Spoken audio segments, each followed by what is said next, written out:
ओम शांति। 15 अक्टूबर 2022 के ईश्वरीय महावाक्य। पहले सुनते हैं मुरली के मुख्य पॉइंट्स।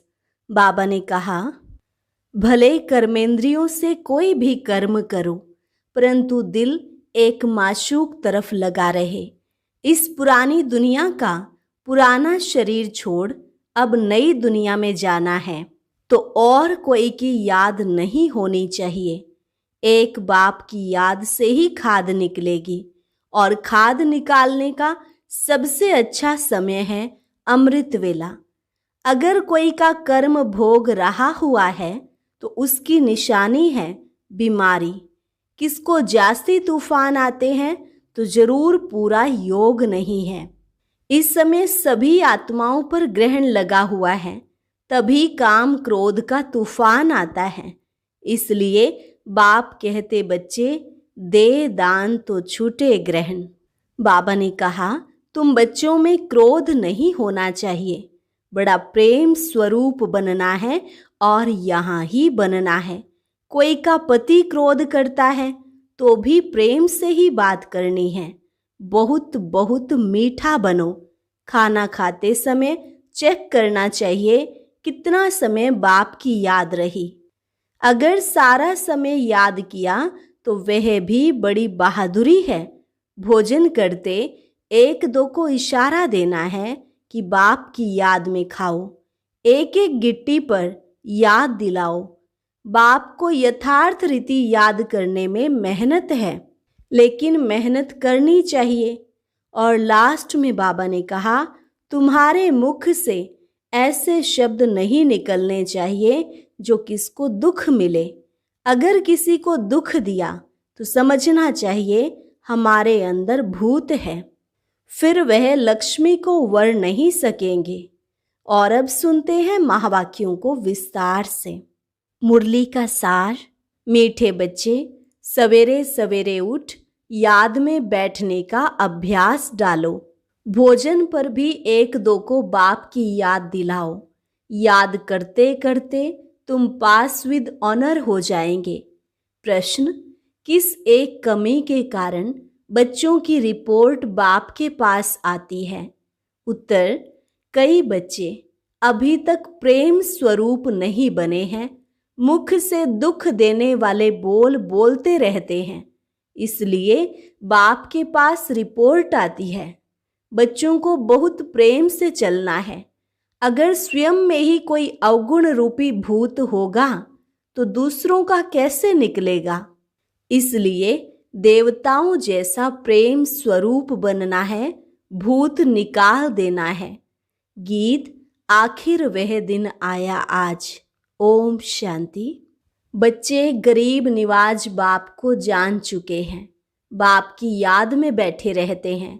भले आंखों से किसको भी देखें, कर्मेंद्रियों से कर्म भी करें, परंतु गाया जाता है, हाथों से कर्म करते रहो, दिल माशूक तरफ लगाते रहो।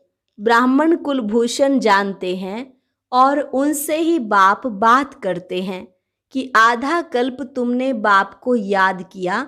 ड्रामानुसार अब तुमको बाप की स्मृति आई है कि सृष्टि चक्र कैसे फिरता है। सारी दुनिया विस्मृति में है।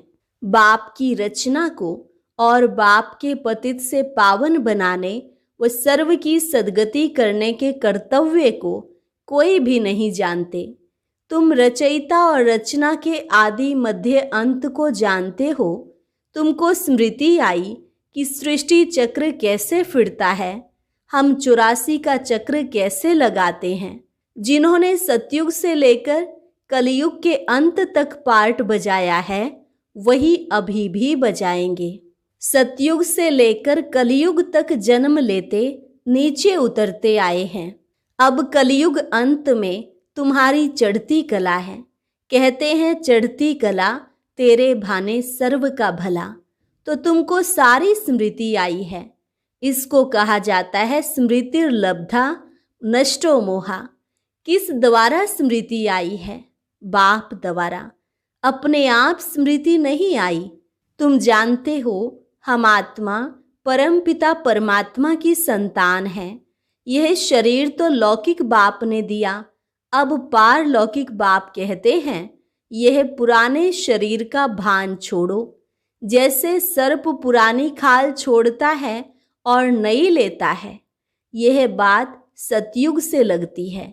तो तुम भी सतयुग से लेकर खाल छोड़ना शुरू करेंगे। अब तुम्हारा अंतिम जन्म है।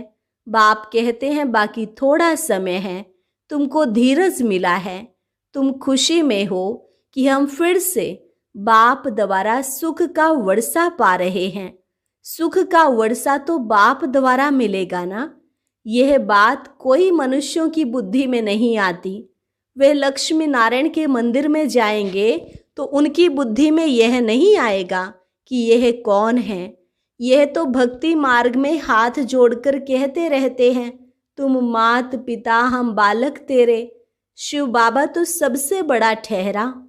शिव बाबा बागवान भी है, क्योंकि नए दैवी बगीचे का कलम लगाते हैं तो खुद माली भी है और हाथ पकड़कर साथ ले जाते हैं।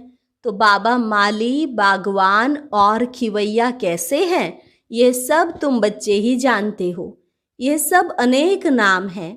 उनको लिबरेटर भी कहते हैं, याद भी उनको करना है। बाबा कहते हैं यहाँ आते हो तो शिव बाबा को याद करके आओ। हमने तो शिव बाबा को अपना बनाया है, ब्रह्मा ने भी उनको अपना बनाया है, तो हम उनको ही क्यों ना याद करें। चित्र में भी दिखाया है, सभी शिव को मानते हैं। बाबा आत्माओं से बात करते हैं। आत्मा ना कहे, जीव आत्मा कहेंगे, क्योंकि जब आत्मा अकेली है तो बोल नहीं सकती। शरीर बिगर आत्मा, आत्मा से बात नहीं करती। परम धाम में क्या परमात्मा आत्मा से बात करेंगे? भले कह देते क्राइस्ट को परमात्मा ने भेजा, परंतु वहाँ परमात्मा बोलता नहीं है, वहाँ इशारा भी नहीं होता।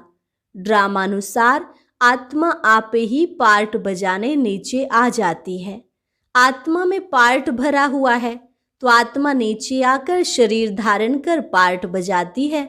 शरीर का नाम तो सबका अलग है, आत्मा का नाम तो आत्मा ही है। हम आत्मा एक शरीर छोड़ दूसरा ले पार्ट बजाते हैं। अब हमको स्मृति आई है, और कोई की याद नहीं होनी चाहिए, क्योंकि पुरानी दुनिया में पुराना पार्ट, पुराना शरीर छोड़ नई दुनिया में जाना है। वहाँ नया शरीर हमको मिलना है। तो इससे मतलब निकलता है कि अभी 5 विकारों को छोड़ना है। तो कितनी मुश्किलात होती है। देखो बच्चे लिखते हैं काम क्रोध का तूफान आता है, तो बाबा कहते हैं बच्चे दे दान तो छूटे ग्रहण। इस समय आत्मा पर ग्रहण लगा हुआ है। पहले तुम 16 कला संपूर्ण थे, अब 9 कला है। जैसे चंद्रमा की भी पूर्णमासी के बाद धीरे धीरे कला कम होती जाती है, अंत में जाकर जरा सी लकीर रह जाती है। तुम्हारी भी अभी वही अवस्था है। बाबा कहते हैं दे दान तो छूटे ग्रहण। अगर विकारों का दान देकर फिर वापस लिया तो उच्च पद पा नहीं सकेंगे। यहाँ विकारों की ही बात है, पैसे की बात नहीं। हरिश्चंद्र का मिसाल है, धन दान में देकर वापस नहीं लेना चाहिए। वास्तव में है विकारों की बात। विकार दान में देकर वापस नहीं लेना चाहिए। दिल अंदर देखते रहो कि हमारी दिल बाबा से लगी हुई है, जिससे हमारा जन्म जन्मांतर का ग्रहण छूटा है। समय तो लगता है, एकदम तो नहीं छूटता। जो कर्म भोग रहा हुआ है उसकी निशानी है बीमारी। तूफान आते हैं, इसका कारण पूरा योग नहीं है। बाप कहते हैं और संग तोड़ मुझ एक संग जोड़ो। और सत्संगों में माशूक को जानते नहीं, यह भी नहीं जानते कि आत्मा में 84 जन्मों का अविनाशी पार्ट नूंधा हुआ है। पहले हमारी बुद्धि में भी नहीं था, तो औरों की बुद्धि में कैसे होगा। जो हम देवता घराने के थे वह भी नहीं जानते थे। अब तुमको स्मृति आई है कि हम ब्राह्मण हैं। फिर सतयुग में प्रारब्ध शुरू हो जाएगी। फिर जो कर्म हर एक ने सतयुग में किए थे वही रिपीट करेंगे। संस्कार इमर्ज होते जाएंगे। यह जब बाबा की महिमा करते हैं, ज्ञान का सागर, प्रेम का सागर, तो हम भी प्रेम सीख रहे हैं। हमारे मुख से ऐसे शब्द नहीं निकलने चाहिए जो किसको दुख मिले। अगर किसी को दुख दिया तो समझना चाहिए हमारे अंदर भूत है, फिर लक्ष्मी को वर नहीं सकेंगे। बाप के बने हैं तो लक्ष्मी को वरने लायक बनना चाहिए। अगर कोई भूत रह गया तो त्रेता में चले जाएंगे। बच्चों में क्रोध नहीं होना चाहिए, बड़े प्रेम से चलना चाहिए। देखो बाबा के कितने बच्चे हैं, तो भी बाबा क्रोध थोड़े ही करते हैं। तो तुमको भी बड़ा प्रेम स्वरूप बनना है। अभी कई बच्चे प्रेम स्वरूप नहीं बने हैं। कभी कभी रिपोर्ट आती है तो वह भी समझ जाते हैं कि इनमें भूत है। जिसमें खुद भूत हैं वे औरों का क्या निकालेंगे। बड़ा प्रेम स्वरूप बनना है और यहाँ ही बनना है। देवता प्रेम स्वरूप है ना। देखो लक्ष्मी नारायण का चित्र कितना खींचता है, तो हमको भी ऐसा बनना है। तुमको पति क्रोध करता है तो भी प्रेम से बात करनी है। यह नहीं उनमें भूत है तो मुझ में भी आ जाएं। नहीं, मेरे में जो अवगुण है कैसे भी करके अवगुणों को निकालना है। बहुत बहुत मीठा बनना है। किसी ने कहा लौकिक बाप गुस्सा करता है, तो मैंने कहा कि जब वह क्रोध करता है तो तुम अच्छे अच्छे फूल चढ़ाओ तो वह वंडर खाए, फिर वह ठंडा हो जाएगा। बड़ा युक्ति से समझाना है, क्योंकि रावण राज्य है ना। हम हैं राम की संप्रदाय। खुद ना बने तो दूसरों को क्या बनाएंगे। इसलिए स्थापना में देरी पड़ती है। एक तो प्रेम से चलना है, दूसरा स्मृति में रहना है, स्वदर्शन चक्रधारी बनना है। धंधा तो करना ही है, इसलिए सुबह का समय बहुत अच्छा है। कहते हैं ना सवेरे सोना सवेरे उठना, इसलिए सवेरे सवेरे उठ यहाँ आकर बैठो तो 5 मिनट भी याद ठहरेगी। फिर धीरे धीरे आदत पड़ने से याद पक्की हो जाएगी। अच्छा खाना खाते हो तो देखो कि कितना समय बाबा की याद में खाया। अगर सारा समय याद किया तो वह भी बड़ी बहादुरी है। भोजन पर 1-2 को इशारा देना है कि बाप को याद करो। एक एक गिट्टी पर याद दिलाओ। हमारा है ही सहज योग। अभी बुद्धि में ज्ञान आया है। परम पिता परमात्मा को सर्वशक्तिमान कहते हैं, तो उनमें भला क्या शक्ति है। यह नहीं कि बॉम्ब्स बनाने की शक्ति है, नहीं। उनको याद करने से विकर्म विनाश हो जाते हैं, यह शक्ति है ना।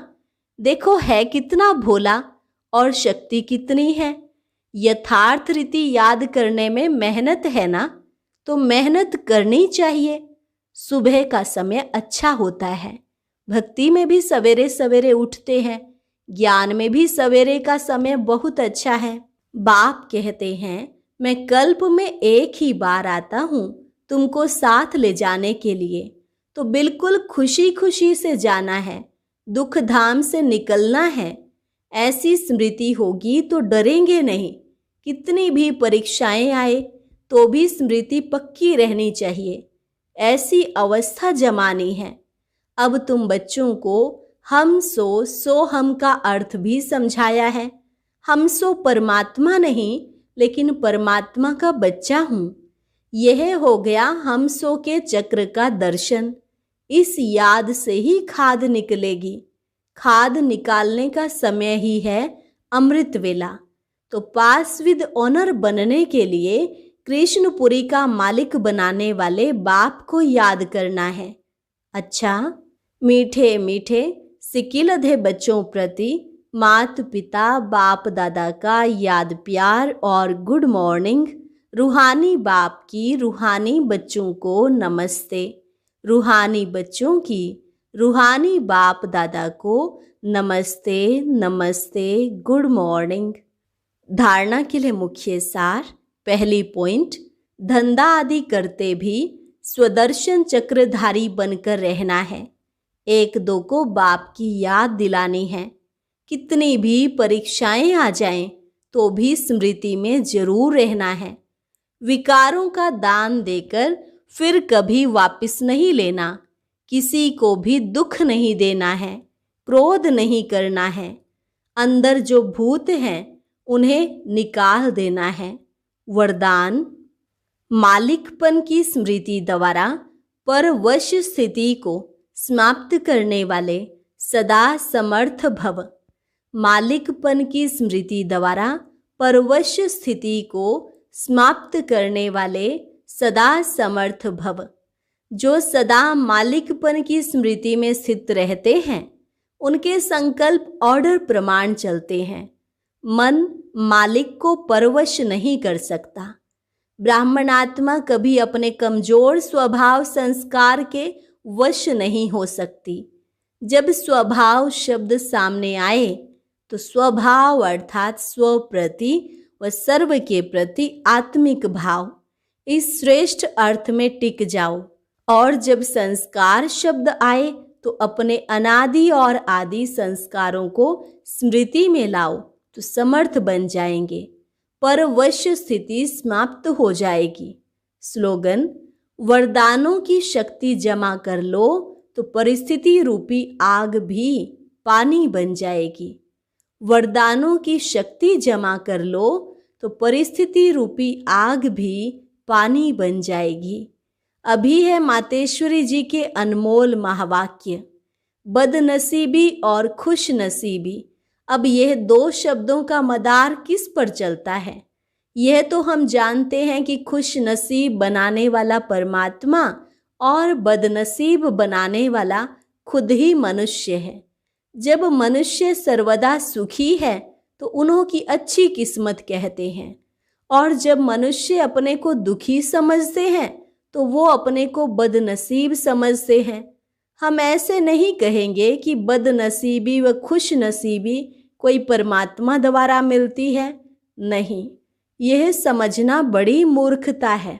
परमात्मा तो हमें खुश नसीब बनाता है, परंतु तकदीर को बिगाड़ना व बनाना ये सब कर्मों के ऊपर ही मदार है।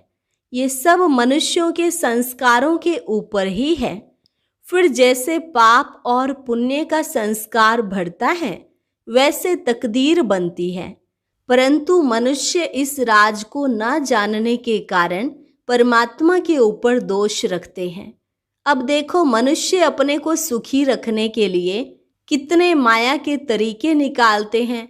फिर उस ही माया से कोई अपने को सुखी समझते हैं और कोई फिर उस ही माया का संन्यास कर माया को छोड़ने से अपने को सुखी समझते हैं। मतलब तो कई प्रकार के प्रयत्न करते हैं, परंतु इतने तरीके करते भी रिजल्ट दुख की तरफ जा रही है। जब सृष्टि पर भारी दुख होता है तब उसी समय स्वयं परमात्मा आए, गुप्त रूप में अपने ईश्वरीय योग पावर से दैवी सृष्टि की स्थापना कराए सभी मनुष्य आत्माओं को खुशकिस्मत बनाते हैं।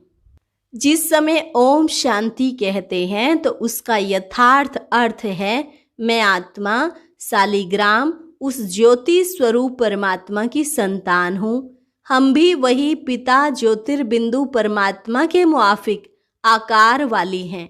बाकी हम शालिग्राम बच्चे हैं, तो इन्हों को अपने ज्योति स्वरूप परमात्मा के साथ योग रखना और लाइट माइट का वर्षा लेना है। उस निराकार परमात्मा को श्वासों श्वास याद करना, इसको ही अजपा जाप कहा जाता है। अजपा जाप माना कोई भी मंत्र जपने के सिवाय नेचुरल उस परमात्मा की याद में रहना। इसको ही पूर्ण योग कहते हैं। योग का मतलब है एक ही योगेश्वर परमात्मा की याद में रहना। तो जो आत्माएं उस परमात्मा की याद में रहती हैं उन्हों को योगी अथवा योगिनियां कहते हैं। जब उस योग अर्थात याद में निरंतर रहे तभी विकर्मों और पापों का बोझ नष्ट होता है और आत्माएं पवित्र बन भविष्य जन्म में देवताई प्रारब्ध पाती हैं। अब यह चाहिए नॉलेज, तभी योग पूरा लग सकता है। तो अपने को आत्मा समझ परमात्मा की याद में रहना, यह है सच्चा ज्ञान। अच्छा, और अब सुनते हैं आज का अव्यक्त ज्ञान मोती।